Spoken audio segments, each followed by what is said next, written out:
మా ఫ్రెండ్ దసరాకి, బతుకమ్మకి కొత్త బట్టలు కావాలి అంటే మేము కేపీహెచ్‌బీలో ఉన్న రియా సిల్క్స్‌కి అయితే వచ్చేసామండి. ఇక్కడ లెవెండర్ షేడ్‌లో అయితే డిఫరెంట్ కలెక్షన్స్ అయితే ఉన్నాయన్నమాట.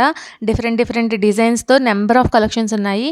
ఈ పట్టు చీర అయితే నాకు చాలా నచ్చిందండి. ఇది వచ్చేసి జస్ట్ 4500. అలానే ఈ పట్టు చీర వచ్చేసి 3000 అనమాట. వీటితో పాటు చాలా డిఫరెంట్ డిఫరెంట్ కలెక్షన్స్ మీద ఆఫర్ అనేది రన్ అవుతుందండి. పట్టు చీరలు చూసారు కదా! చాలా కలర్స్ అయితే ఇక్కడ అవైలబుల్ ఉన్నాయి. అలానే ఇక్కడ ఇప్పుడు బై 2 5000 ఆఫర్ ఏదో రన్ అవుతుంది. అలానే ఒక శారీ కావాలంటే 2500 అనమాట అండి. చూసారు కదా! ఇవే ఆ శారీస్. ఇక్కడ శారీస్‌తో పాటు చాలా క్రాప్ టాప్స్, లెహెంగాస్, ఇంకా ఫుల్ ఫ్రాక్స్ కూడా అవైలబుల్ ఉన్నాయండి. వీటితో పాటు మనకి ఆఫీస్ వేర్ చుడీదార్స్ కావాలి, 3 పీస్ సెట్స్ కావాలి, కాటన్ డ్రెసెస్ కావాలి అంటే అవి కూడా అవైలబుల్ ఉన్నాయి. ఇది వచ్చేసి 1450 అలా పడుతుందనమాట అండి. ఇంకెందుకు లేటు, మీరు కూడా షాపింగ్ చేయాలనుకుంటే మీరు కూడా కేపీహెచ్‌బీలో ఉన్న రియా సిల్క్స్‌కి అయితే వెళ్ళిపోండి. Bye bye.